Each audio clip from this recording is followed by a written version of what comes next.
Hello, everyone, and welcome to another edition of Invitation to a Conversation. In honor of mental health this month, I have Dr. Pronounce your name, Chelsealya Cookie Payne. Chelsealya Cookie Payne.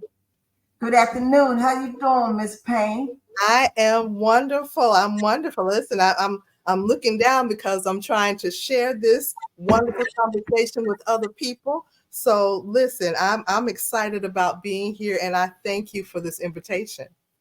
Thank you for accepting my invitation. This is a long overdue conversation that I've been wanting to have, and now I'm having it. So, all in God's timing. My first question is, what was your experience or thought for you to go in this particular career choice? Well, here's the thing. I can't say that it was a choice as much as it was what God intended for me. And let me tell you what I mean by that. So we started our organization, Pain and Glory, in 2005, right? But it was on the platform of domestic violence awareness and prevention. It wasn't until 2014 that we launched the flagship part of our organization, which deals with mental health.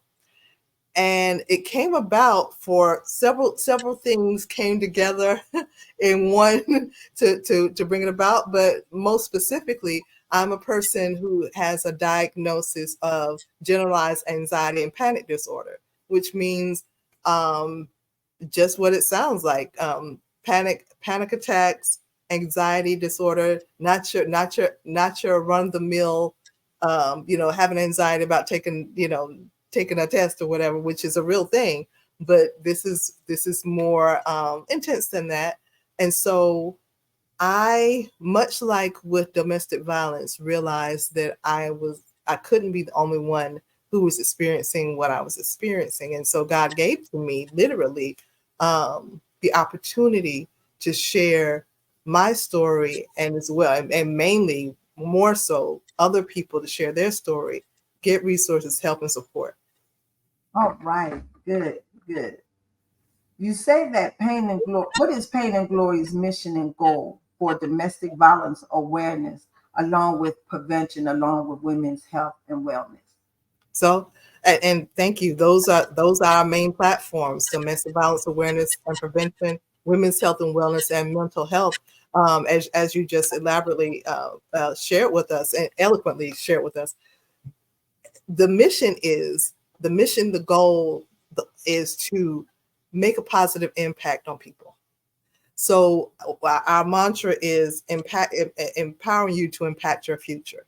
We want to make sure that people are empowered with information, resources, support, a sense of community, because sometimes, you can feel alone, right? So we want to make sure that we empower people to impact their future. Mhm. And one of the two words that are often used today is blind item. And mental health is a blind item in the world because you could look like us today, normal people, and no one could tell whether that person is going through some type of mental health or not. So, um, what is the clinical definition for mental health, if there is one? There is, and I want to, so that I don't misspeak. I'm gonna read it off for you. I'm gonna read the actual definition, which is, and when we talk about mental health, I'm glad that you said that you used a word a moment ago about normal. Normal is relative because who can say who is normal these days, especially. But mental health is a person's condition with regard to their psychological and emotional well-being. And that is a very true and earnest definition. That is the definition. And I'll repeat that: it is a person's condition with regard to their psychological and their emotional well-being. Psychological and emotional well-being. Mhm. And so, to expound on that, Absolutely. Because what when we say mental health, Mm-hmm. Just like our physical health, you can have good mental health. You can Mm-hmm. have a mental illness, just like you can have anything happening with you you can have, physical, you can be in great physical health Mm-hmm. and you can be in poor physical health.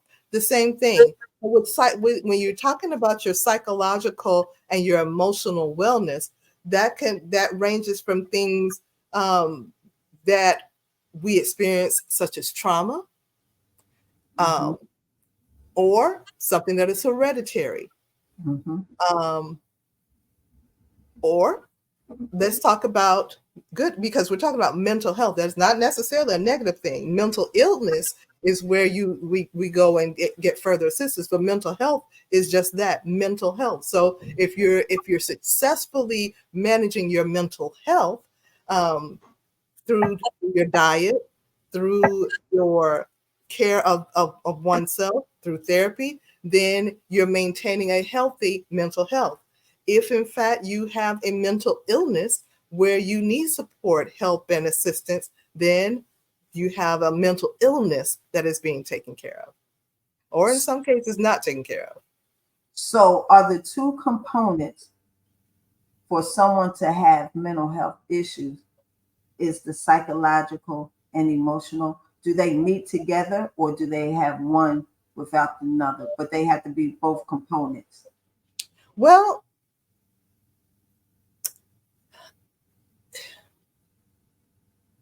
I would say, and let me be clear in this. I am not a mental health professional. I am an advocate, but I would say, I'll give you an example. Mm-hmm. A person who has been in a car accident, right, and they have a head injury, they could have um, psychological deficits because they've had an injury. That doesn't necessarily have to do with their emotional wellness.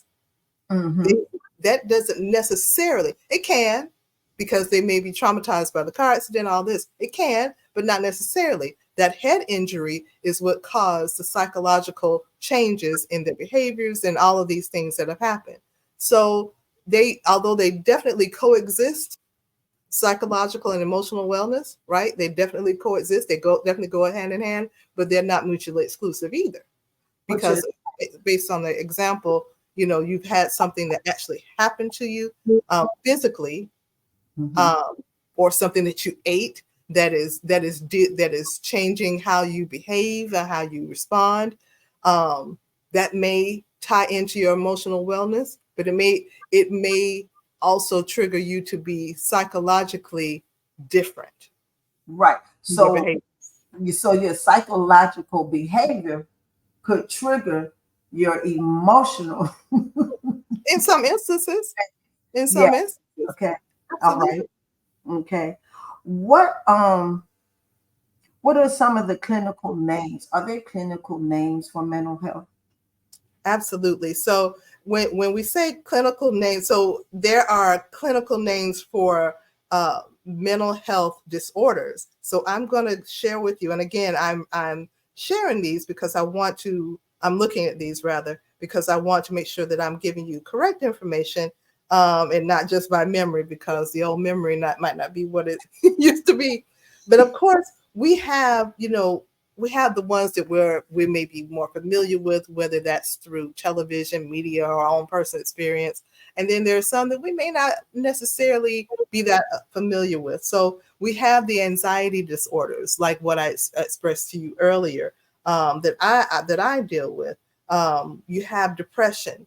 Now, this is different than being depressed, because depression is a diagnosed illness. Depression could be situational, right? And Hmm. so there is a difference.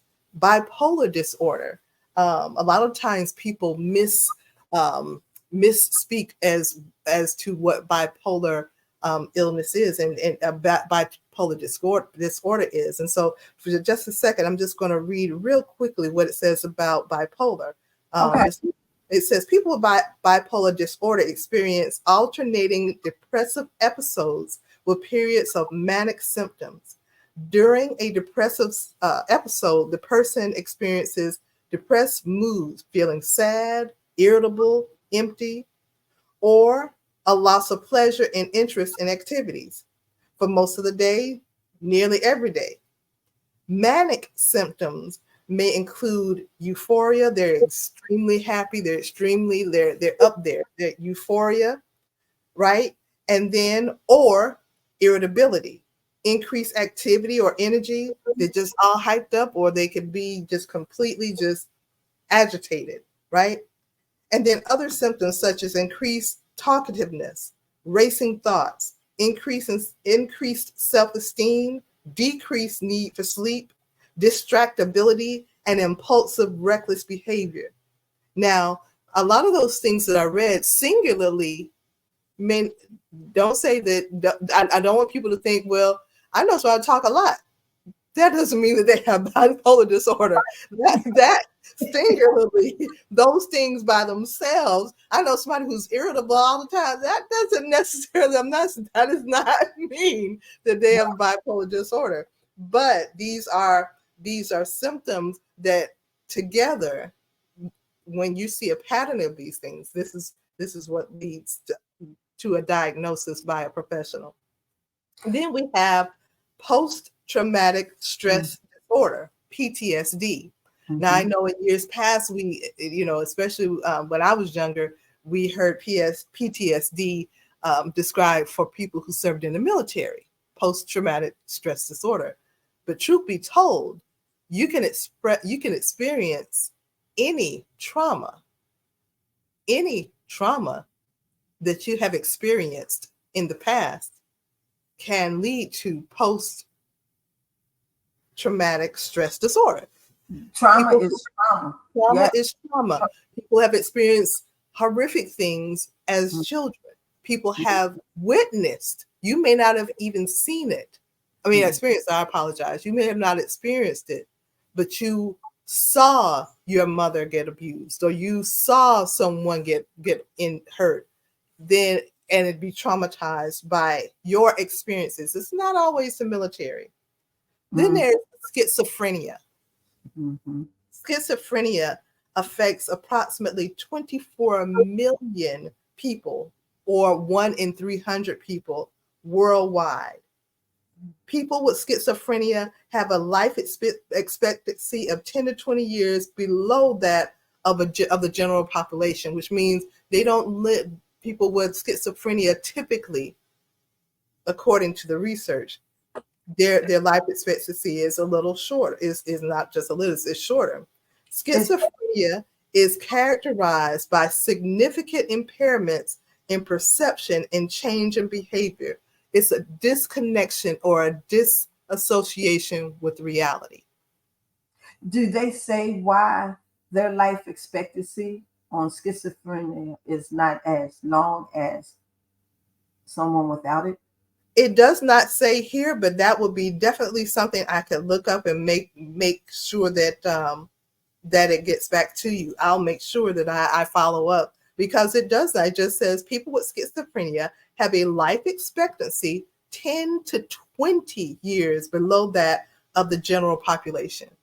So I will absolutely look into that and find out. I honestly do not know, and it does not go into that here, but I will definitely find out for you. And this information that I'm sharing today is coming from the let me try my new mouth. The World Health Organization, WHO, the World Health Organization is where I'm drawing this information from.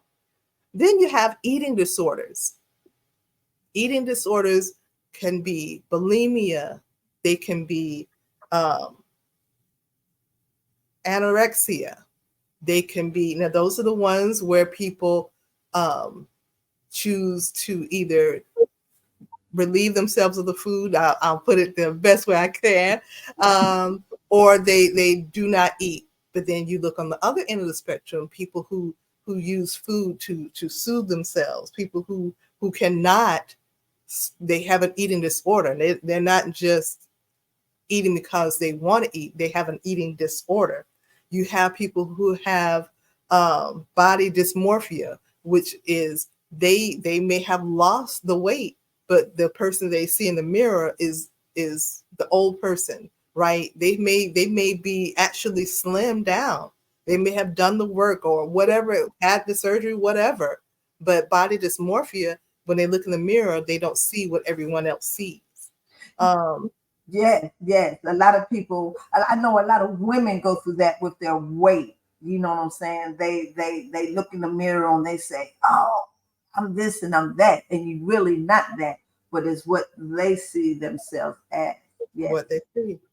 You Mm, also have disruptive behavior and dissociative disorders. This is found a lot in children. You see this as children. It says 40 million people, including children and adolescents, are living with conduct dissocial disorder, right? It says that this disorder, also known as conduct disorder, is one of two disruptive behavior and dissocial disorders. The other is oppositional defiant disorder, right? Where people may assume that a child is just really hyper, or a child is just defiant, or a child is, as we might say, is just bad. No, the child is experiencing something that is well beyond just acting out. It is well beyond that. It is where they have they cannot control this defiant um persona that they are, and they don't act appropriately in societal um, arenas. Then you've got neurodevelopmental disorders. These disorders affect your cognitive and your behavioral disorder, right? And they arise during the developmental period. So again, we're going back to children, and involve significant difficulties in acquiring and executing the specific intellectual, motor, language, and social functions. This may include things like ADHD. This may, I mean, just different autism, where a person is unable to express themselves in ways that others may deem to be regular. But their neural development is different than the general population. mhm. Those are like the main ones that we see, we face every day. We being the population at large, that we face every day. Somebody who has an overwhelming spirit when something happens, is that considered a mental health issue, or does What it do you what do you over mean? Over, like I don't. when something happens and they cannot think straight to react to what they need to act, and then they forget what they said or did after it happened? Right. That definitely sounds like something that a therapist could really help with, because if you think of the example you just gave, that behavior, when they become overwhelmed, and it's consistent, right? It happens when something maybe triggers it, or something happens and then they there's an issue with their memory. It could be something, really, to be honest with you, I in a situation like that, I would ask their primary care physician first to take a look, because it could be something going on, that their doctor needs to look at. And then, from there, they can recommend whether or not a therapist needs to be involved. But I was, with something that you just described, I would say have a primary care physician, first. But either way, whether it be a physician or a licensed clinical therapist, when a person is experiencing something that is not quite the norm for them, have it checked. Mhm, It could be something in your diet, it could be something in your environment, it could be something that has been suppressed for years, mhm, right? And so, whatever it may be, if there's something that has changed, have it checked. mhm. You mentioned autism. Mhm. How many is, and often people that I know who have someone that's diagnosed autism, they speak about a spectrum. Um, can you give me some idea of the levels, spectrums of autism, if you know about that, and how that works and how you define autism?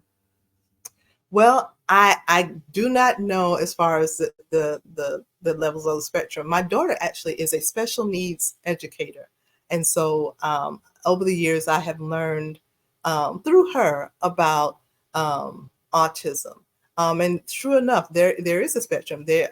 I now, of course, I do not know what the different levels, but then I'll give you examples of what I do know. I know that there are some persons who are on the spectrum that are nonverbal. They do not communicate verbally. They communicate, as my daughter has shown me many times, or not shown me, but told me about. Um, they are nonverbal, but they do know how to communicate, whether it's through sign language or whether it is through however they may communicate. There's many ways through sometimes moans or groans that if you know what you're listening to, you'll know if the person is in need of help, if they're in need of assistance, or if they're happy. There, there's there are persons with autism who are highly functional, highly intelligent, highly functional, but they they're unable to do things like engage in eye to eye contact. They don't want to be touched. They don't they don't want the physical contact or desire physical contact, um, but are highly um, intelligent, highly functioning part of our community at large. But there are just certain things that they just they do not engage with. They don't want you. Don't hug. None of that. Right. Um, so that like you have the persons that are nonverbal. Then you have the ones that are completely verbal, but there are certain parts of them being on the autism spectrum that don't allow for them to engage in ways that others do, but it Okay. doesn't make them any less than. Of course, we know that they just have a different way of experiencing life. Hmm. Are there any stereotypes attached to mental health? Yes, and yes, and yes. Listen, maybe not stereotype, but definitely stigmas, right? Okay. Because there are definitely stigmas associated with mental health because mental illness, because everybody who has a brain has mental health, but with mental illness, without a doubt, because the moment you bring up a mental illness or bring up the topic of mental illness, people want to say that horrible five-letter word, crazy, right? that Mhm. is that is a horrible word. When truth be told, if we sat down with one another, we realize that everybody's dealing with something. It may not be a mental health issue. Now I'm not saying it's a mental health illness, but what I am saying is, we all are experiencing or have experienced something, and having that compassion is so important. But that stigma is very real. If you look at it from the Black community, right? We have a saying that we've been saying since forever, which is, what goes on in this house stays Stays. in this house, right? We Ooh. all know it to be true, right? But Hmm. the downside of that is when we have Uncle Johnny, that we don't really talk about him because you know he you know He's he just like that. There we go. He's special, right? But we don't ever talk about, what does that mean? right. How did he get there? Is it in the does who else is in the family? What are we getting Uncle Johnny help? Are we just he just like that, Right. right? Right. We don't talk about the persons in our family who are dealing with, because I didn't go into this part, but the persons who are dealing with addictions, right? Which is we all need help at some area, but because it's so stigmatized to talk about, we don't want to talk about it because we don't want people to think there's something wrong with us. Something wrong with all of us. We don't want people to get, or here's the better one. I don't want to talk to nobody because I don't want nobody in my business.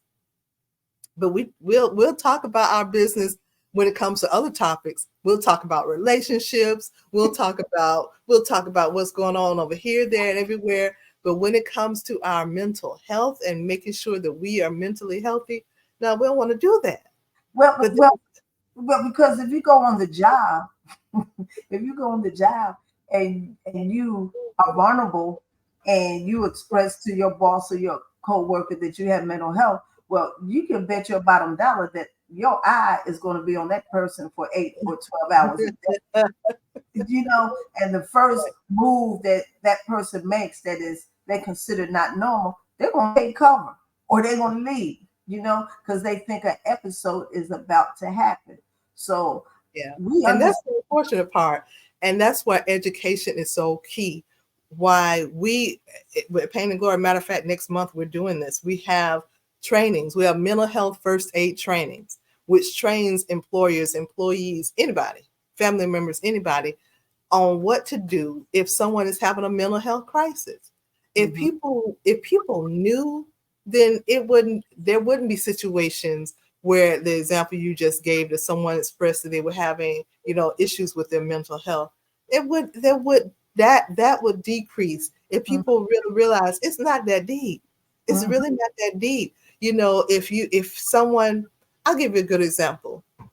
In This happened maybe, mm, is before the pandemic, so maybe 5 or 6 years ago. I was in the office, and this guy, I don't work directly with him. He works on my floor. I don't directly work with him, or at the time, and so I would see him, but didn't really know if this was normal behavior for him. But I saw him, and he was just walking through the hallway, but he looked different, and he looked kind of out of it, right? He looked kind of out of it. And not knowing if that was his norm, because that might have just been his personality. But I went to his supervisor, someone that knows him better than me, because I didn't want to make assumptions. And I said, this may mean nothing or it might mean something, but I'd rather bring it to you and determine. I said, I saw such and such. I saw him and he just didn't look like himself. I said, you may want, and thankfully they talked to him, and it was something so simple. He was not having a mental health crisis, but I paid attention. He had, what had happened, he had taken allergy medicine. He was out of it. mhm, He was out of it, but not in a sense that he was in crisis. But I paid attention, and I mhm, brought it to someone that I so I didn't make assumptions. I took it to someone, is this his normal behavior? Is this how he normally is? And come to find out, thankfully, they did, talk to him and found out, okay, his antihistamine was affecting him. But mhm. what if I hadn't been paying attention? It could have been different, right? It Yeah. could have been different. I have had situations where I have gone to someone that I have known. You all right? Is everything okay? And then people just want to just whew, just let's talk about it. And there's nothing wrong with that. But if people are educated Mhm, on the terminology, mhm. on what to do if someone is having a crisis, or if just somebody just needs to talk, or people just need resources. People need to know, well, who do I call? You Right. know, you could tell somebody, well, you might need to talk to somebody. Okay, Mhm. who? Because you leave them right there. Now what? You need to talk to somebody. Okay, now the door's open. Now they're ready. Okay, who? Now you drop the ball because you don't know who to tell them, Or, right? You don't know what to tell them. or have a conversation like we're having now. Absolutely, absolutely, without a doubt. How is mental health treated for an individual? I know that it may be very different treatments, but basically, what can you tell us how it is treated? Absolutely. So again, I'm an advocate. I want your viewers and listeners to know that I'm an advocate, not a professional. However, I can share what the knowledge I do have. So you have of course, you have licensed clinicians. You have persons who are licensed clinical social workers. You have people who are psychiatrists, psychologists, therapists. You have counselors. You have coaches. There are so many different ways that a person can manage their emotional and mental well-being. Um, First of all, identifying that there's a need. Mm-hmm. First of all, identifying that there's a need. And it may be something, I can't place my finger on it, but something's different about me. And for some people, it could be something like I've said a couple of times, it could be something that you're eating that is having an effect on you. It could be something that is hereditary. It could be something that's environmental. It could be something that happened to you that now it could have happened when you were 10, but now you're 45 and something has triggered it. And now you don't know why you're having these feelings, 35 years later, but now here we are. There's so many things, but there's help. There are organizations. There's NAMI, the National Alliance on Mental Illness, that has resources. There's Mental Health America. There is NIH, which is the National Institute of Health. There is SAMHSA, which is SAMHSA. There are so many. There's the CDC. There's so many resources out there to get you educated as well as to get you connected to who you need to be connected to. There's also a resource uh, for those who may be looking for a therapist, because a moment ago I said, well, who, right? And Mm-hmm. so you can go to psychologytoday.com. That's psychologytoday.com. They have therapists on there. They have resources on there, and you can actually see a picture, read a bio, find out if this is a person for me, if they do virtual or if they do in person, if what is their specialty, if they work with families and groups, or if they deal with divorce and marriage, the whole thing. You can find out who works for you. But the first step is to identify there's a problem, Mm-hmm. or maybe not even a problem, identify that there's a need. A need, yes, a need. Can a person overcome mental illness? Have you? Absolutely. I have met people. I have met people who I admire, who I admire because they used to suffer with depression. They used to suffer with panic disorder, and what it is a state of recovery.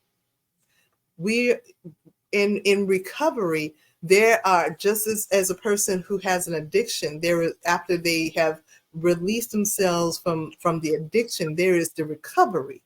And so in this recovery, whether it is depression, whether it is anxiety, where it is bipolar disorder, whatever the disorder is, there is a recovery. So if you haven't had a panic attack in 37 years, but right, Right. there's still that recovery. There's still recovery. So yes, I have talked to people who have done the work, who have, and what I mean by that, whatever that work looked like for them. Mm-hmm. Everybody's situation is different. Everyone's um, uh, journey is different. Mm-hmm. Some people may need medication, some Mm-hmm. people may need therapy, and whatever kind of therapy they need works for them, whether they need a more hands-on approach or maybe they need a more holistic approach. If they have to take medication, if there's a chemical imbalance, then if they need if they need a medication to bring that, just as someone who has high blood pressure or low blood pressure, if they need something to regulate that, there is no shame in that, no more than there's a shame in taking a Tylenol for a toothache. There Right. is no shame. Right. Right. Pain in the pews. this is one of your sub organizations under the umbrella of Pain and Glory. Can you explain Pain in the Pews? You said that it's a mental health and ministry. Explain Right, and what right. service it provides. Absolutely. So the whole name is Payne in the Pews Mental Health and Ministry. So that's the whole name. And so what we do is we our effort is to bridge the gap between the mental health and the faith communities. And we do that through events that we host, whether that is chat and choose, where we bring the community together to do that, to chat and choose. We bring in um, uh, mental health professionals, peer specialists, persons with lived experiences, and they come in and they talk. We have a discussion over some food, and we come in and we bring that to the community. We also offer that to the churches. So we will actually bring a chat and shoot to a church as well. We have our annual excuse me excuse me, we have our annual conference, and this year in November we'll be celebrating 10 years of having Pain in the Pews Mental Health and Ministry. um, we have, as I said a moment ago, we have mental health first aid trainings that we do once a quarter. And this is a certification. This is an actual, not just training, you become a certified mental health first aider. Um, we also have, how can I forget? We have our own TV show. I own Pain and Glory TV, and so on Pain and Glory TV, we have Pain in the Pews Mental Health and Ministry. That is our flagship show that is on our platform, and we're found on Roku TV, Amazon Fire Stick TV, Apple TV, as well as online and on the app. And our goal is to get the information out to people. Of course, we have our website as well, where some of those resources that I listed out a moment ago are found on our website. But with Pain and the Pews Mental Health and Ministry, our goal is, just as I said, is to bridge that gap. And so actually earlier today, I was on a panel I was talking about mental health and ministry. And so that is a part of what we do as well. We go and speak at different churches, and speak on wonderful platforms like this one right here, to bring awareness and understanding and educate people as pertains to mental health and our faith, because you can indeed have great mental health and a Mhm. therapist and a prayer life together. They work hand in hand. I can A- pray and have a therapist. Amen. And you just answered my next question about closing the gap between mental health and Yeah. ministry. Yes. When did you begin with advocate? What did you begin first? Excuse me. What did you begin first? The advocate for mental health or ministry? Or ministry? Because aren't you a pastor also? I'm not a pastor. I'm a minister. I'm not a pastor. Don't start, Miss Bailey. Don't start. Difference? What's the difference? Oh, a minister. I'm a licensed minister, which means I was licensed by our bishop at the time and licensed to preach the gospel. Simple. I do not lead people in a church. Okay. Yeah, I do not lead people in a church. Okay. Oh, but um uh you threw me off. No, wait, let me ask your question again. Oh, I said, what came first, your Oh, okay, ministry okay. or your mental health advocacy? Okay, gotcha. So I've been working at, so definitely ministry. I've been working in ministry for over 2 decades. Well, over three decades, over 30 years. But the mental health advocacy really took root, really started really in 2014. Well, no, I'm wrong. 2013. 2013 is when my advocacy in the mental health arena really started. And me really kind of wanting to know more, me wanting to help and really just really do something. And I didn't know what that looked like, but of course, all along, God knew what it looked like, but I didn't know what it looked like, but definitely ministry. So yeah, that came And first. for you to be a minister, how did mental health get into your vision for you to implement that into your teachings? So yeah, that's an excellent question. So as I said, for me, um, as long as I can remember, like being a child, like a little kid, I've always had anxiety and panic attacks Mm, as a child. So before, and I raised in the church. So before any title, before any, all of that, I had it was undiagnosed then. I didn't get diagnosed until I was in my early 20s.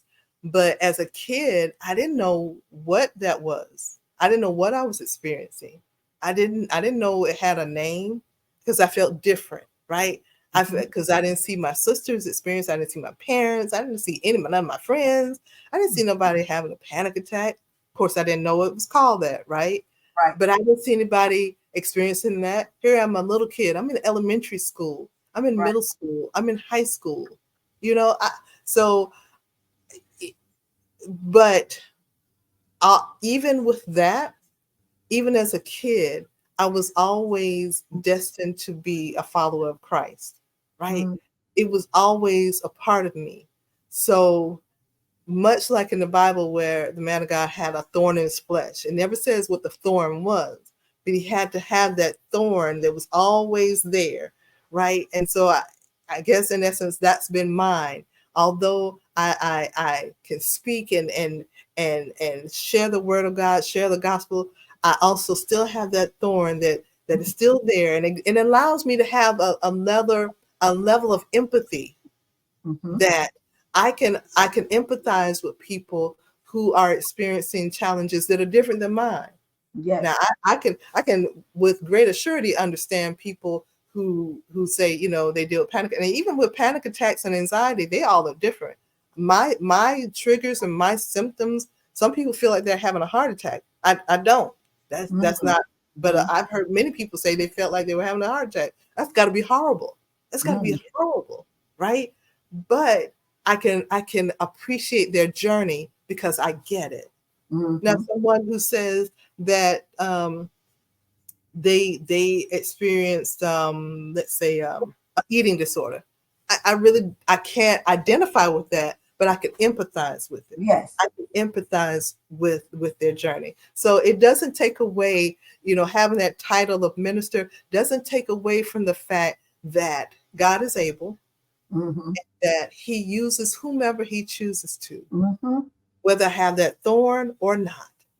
He And uses whomever He mhm. chooses to. And ministers and pastors aren't perfect people because we're not perfect people. We weren't Absolutely. born to be perfect, and they're human just like everybody else. Yes, yes. Everybody. Right. That's right. And along with your accolades, you have two certificates in Christian life coach and a women's inner power and purpose coach. Yes. Explain.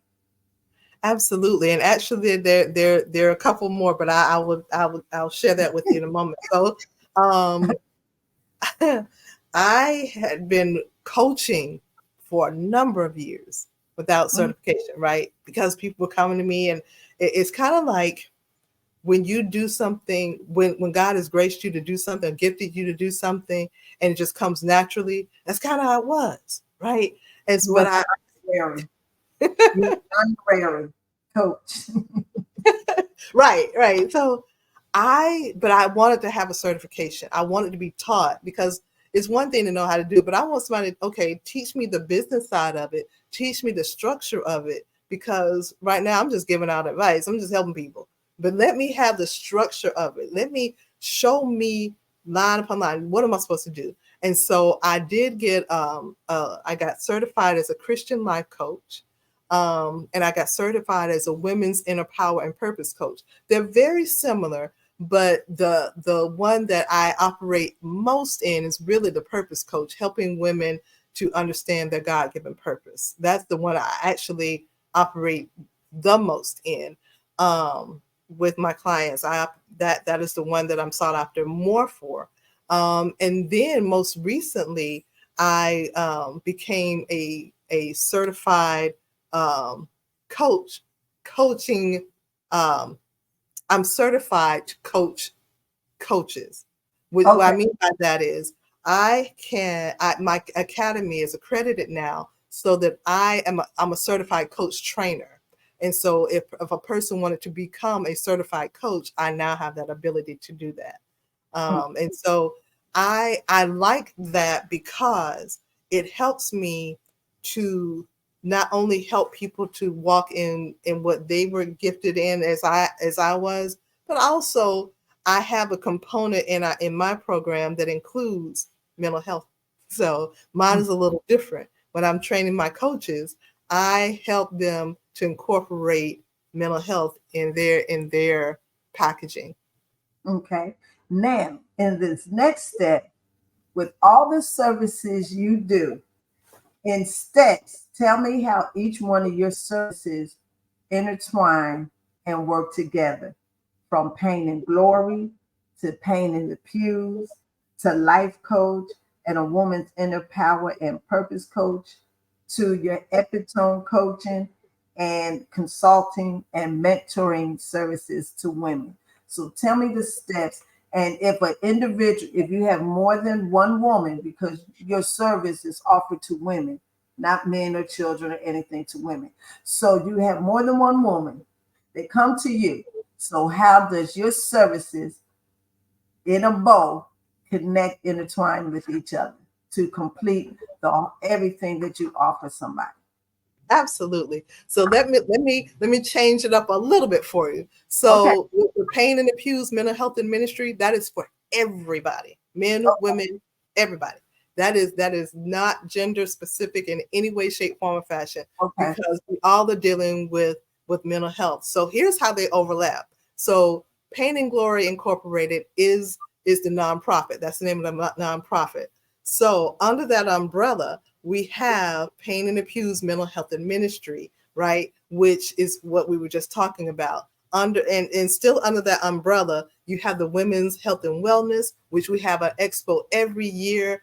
And we have different things that help to help the total woman. Now that's where the woman, where we're talking about women, with the women's health and wellness.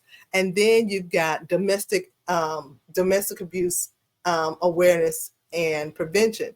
That again is not just women. I have found that we've got there's some brothers that they're going through it, right? Yes. But they're not talking about it because men, it's Amen. stigma, Yes. because if they say that they're being abused, then what's you're not a man, whatever. That's not the case. Right. So all up under that umbrella, here's the overlapping part. So we started Epitome Coaching back in 2014. But since then, we have, as I was sharing with you a moment ago, I'm now certified as a coach trainer. So it has evolved and is now the Payne Purpose Academy, where we not only train coaches, but we have different things for churches. There's a lot of things that we offer within the Payne Purpose Academy. So you've got Pain and Glory, and you've got the Pain Purpose Academy. They overlap in that, and Pain and the Pews Mental Health and Ministry. They're overlapping because where you've got people who, I'll give you a great example. You've got people who have attended a Pain in the Pews Mental Health and Ministry event, but now after that, they need a coach. They have found that, okay, I need a little bit more help. They may have a therapist, but in life events and going forward, they may need a coach. Perfectly fine. As it pertains to women's health and wellness and mental health services, hand in hand. So do as most certainly what we found, most certainly domestic abuse awareness and prevention and mental health and ministry, they that's actually how this came about. We had an event called Pain in the Pews, Domestic Abuse and the Church. That was the very first event we had that dealt with pain in the pews. After that, we had Pain in the Pews, Serving with Broken Pieces. And that was for people who were in leadership, whether it was in the marketplace, you owned your own business, or if you were a leader in your home, wherever you were a leader, that's, we invited you to come. And that was a wonderful experience. That same year that's when God showed us Payne and the Pews Mental Health and Ministry. Because I was thinking it was going to be a different name every year. Like, okay, it was domestic abuse. Now was that. I'm like, because that's what God had given me. But it was Payne and the Pews Mental Health and Ministry, and it's been that ever since. And yes, they do overlap, and yes, they do intertwine. But they also can stand alone as well. Thank you. Thank you for that. And we're going into what you already touched bases on was the Pain Purpose Academy. You Yeah. said it does many things that you didn't really touch in. So can you tell me the mission and the goal of your Pain Purpose Academy? Absolutely. We want to help people to grow in their walk as clients. We want to help them to grow in their walk with God as it pertains to understanding and walking in their God given purpose. Those who want to be coaches, we want to help them be a beacon of light for their clients. So you've got two different sections. We have the people who are clients who want to be coached, whether that is one-on-one or in groups. And you have those who want to become a coach and those who want to be trained and want to learn and want to be a blessing to their community, take what they know back into their own community. And so we want to help foster that. We want to foster that growth and that help that person who wants the coaching, and we want to foster that growth that person who wants to take it back to that community. What we don't want is for people to feel as though that coaching is just something to do. Because if someone is, uh, if someone is, you can mess up a person just because that's just something to do. But Mm-hmm. I want people who have a passion to help other people who want to help. And so what we have coaching. We train churches to have coaching ministries. And what I Mm-hmm. mean by that is have members of their leadership trained, certified to be coaches. Because in church, you have people who come in and beyond Sunday morning, they may need someone that can help them walk through this next of their life. You may have families who've experienced divorce, and you may have a relationship coach on your ministry that can help them, right? You may have people who have just moved here, and who are here in Atlanta, who have just moved here. You may have a transition coach who would be perfect to help them, right? And if there are coaching ministries within the church, that helps to build the community. Mm-hmm. Because if I know I can come and learn how to or be encouraged to find the steps, because sometimes people just need help doing the steps, right? Yes. And Yes. so if I can come to the place where I worship and get the coach that I need to help me to go to my next, Monday through Friday, perfect. It builds the community.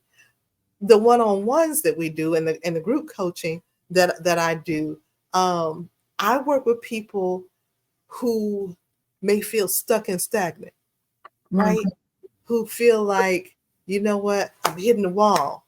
I can see where I want to go, but it's still kind of fuzzy. And I want to help them get to that next. And I do this again. I do it in one-on-one, and I do group. Sometimes people want their sister friends. Let's get together, and or it could be a women's group. Let's get together and have group coaching. Let's do this thing together. And so we love to do it. Thank you for that. We're almost to the end. Only have a couple of more questions for you. A good conversation. Thank you, Miss Payne. Thank you. Lately, cops across the states are faced with mental health when dealing with citizens. What is a sign of motion that should be recognized that a person has mental health episode? Because in the news they were talking about because we were told that lately sometimes when cops make an arrest or stun somebody or shoot somebody, that they were having a mental health episode. And so they should bring along with them a mental health coach, therapist, or somebody that can diagnose that and let the police know that they're having an episode. So, what is your thoughts or ideals or advice on that statement? A lot of states have crisis intervention specialists that if a person, if you call for assistance, and you ask them to that you say, I think that this person may be experiencing a mental health challenge, could you please send a someone, a crisis intervention specialist, then definitely so. Sometimes that means not calling 911, but calling 988, which Mm, is the mental health crisis hotline. That is that would be step number one, because not all issues where a person is in crisis needs 911 call. They need 988 call. And mhm, that is the mental health crisis line. If there is a person who is not causing harm or injury to someone, and they do not appear to be causing harm or injury to themselves, but their behavior is indicative of someone who is going through a crisis, dial 988. Now, if in fact, and this is a national number, if in fact it seems to escalate more, either the 988 representative or you yourself can then dial 911 if it seems to escalate. But then in that same instance, if you're dialing 911, make sure you're asking for a crisis intervention specialist to come along with them.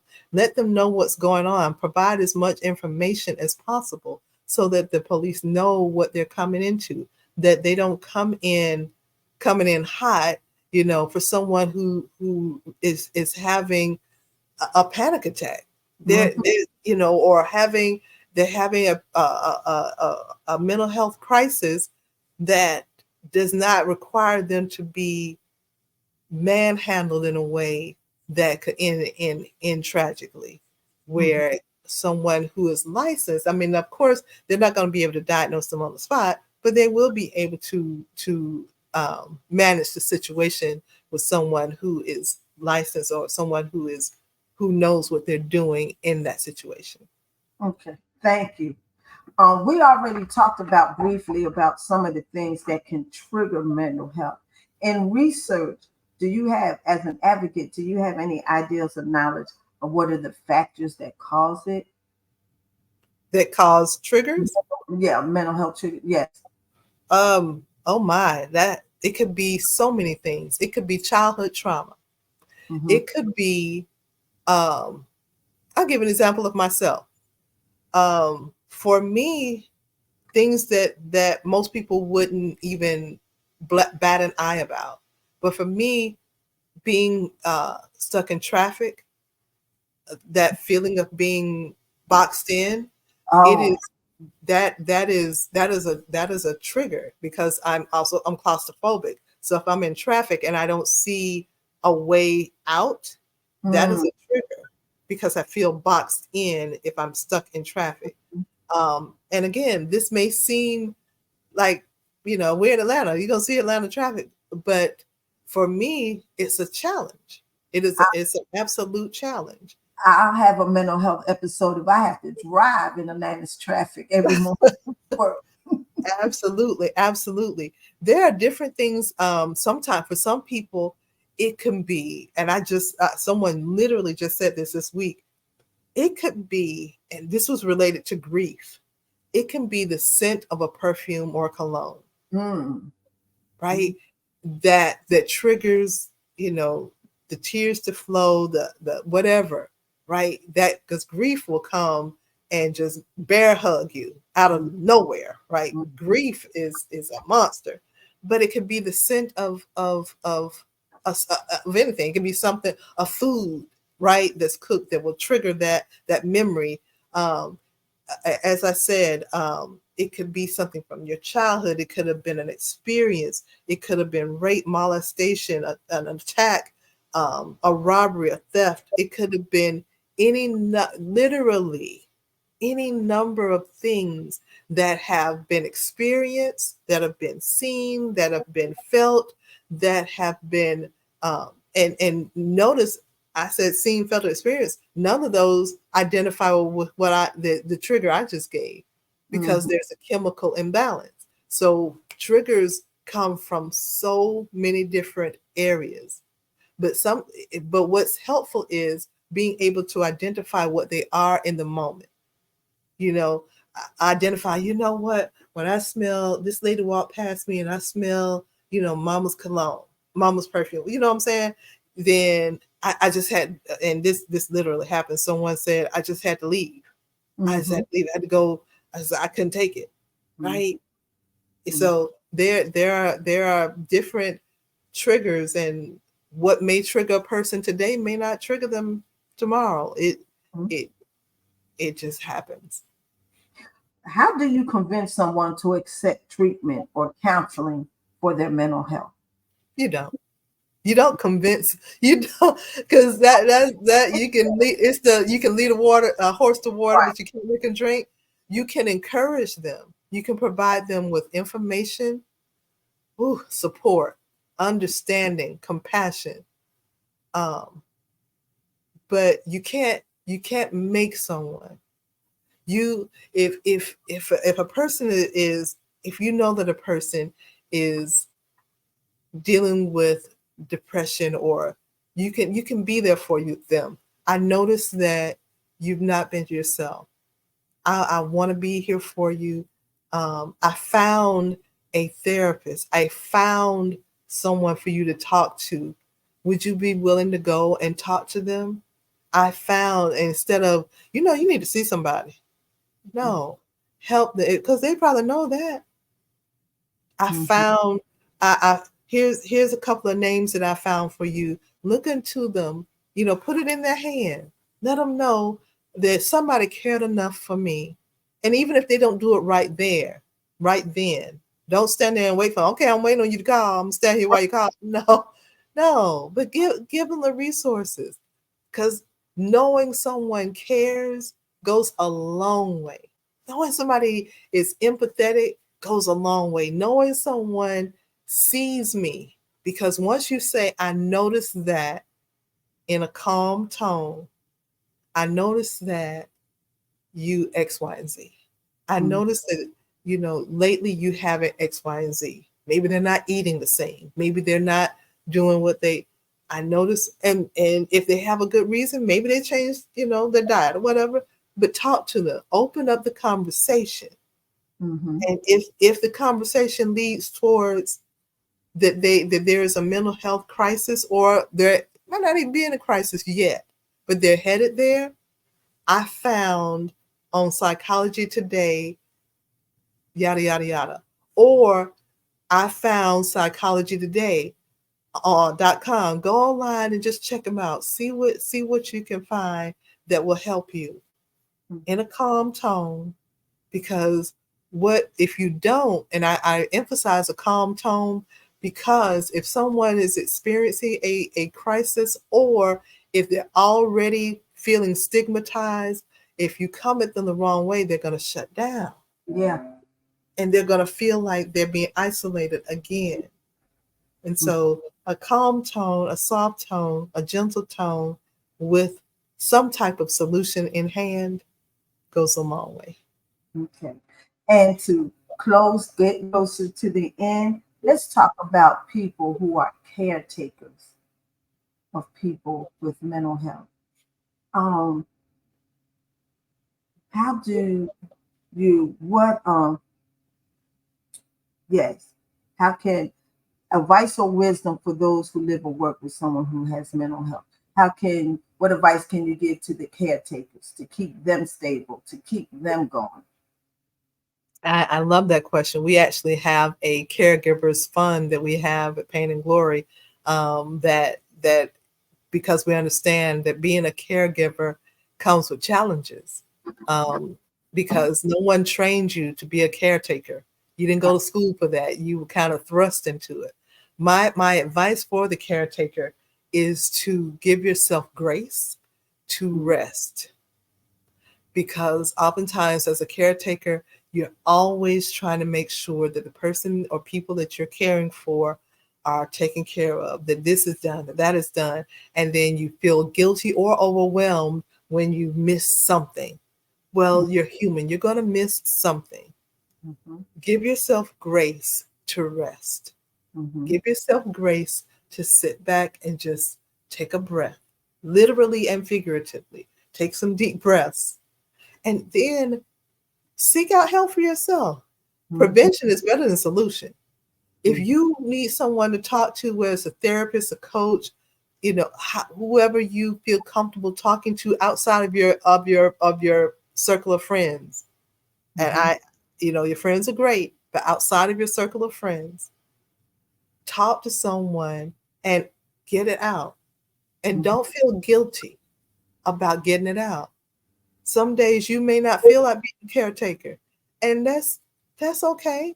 It's okay to say that. It's Mhm. okay to say that because again, you didn't sign up for it. You were kind of thrust into it.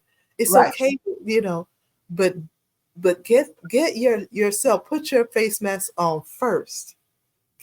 Get your oxygen on first, and Mhm. then you can be an effective caregiver.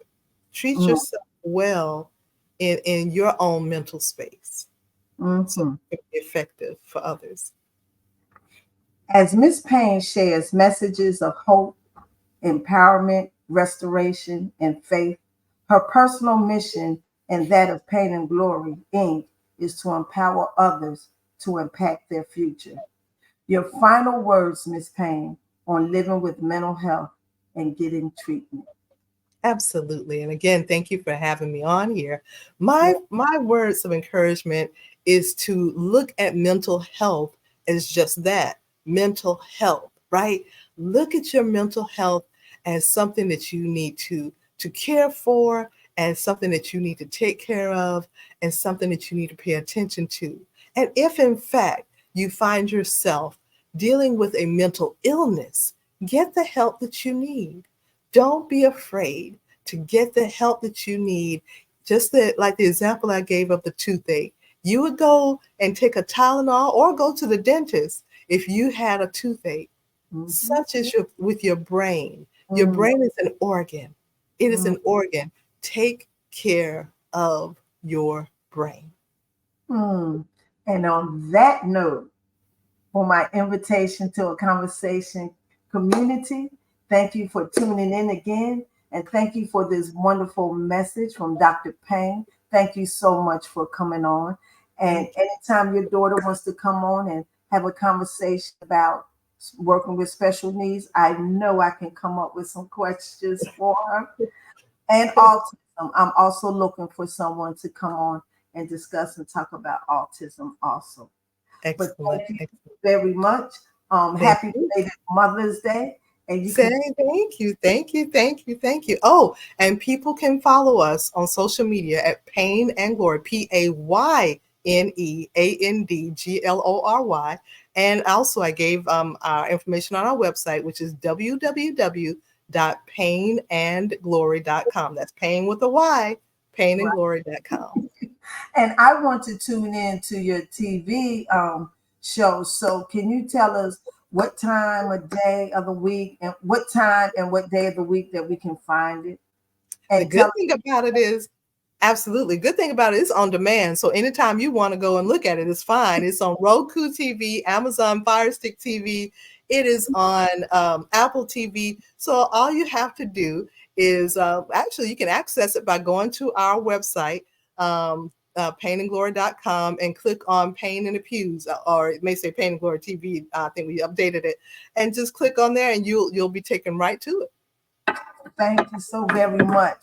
Thank you for that information. And I hope this is not the last time you are on invitation to a conversation. Thank you so Absolutely. much. And Thank until the you. next time, have a blessed day. Bye bye.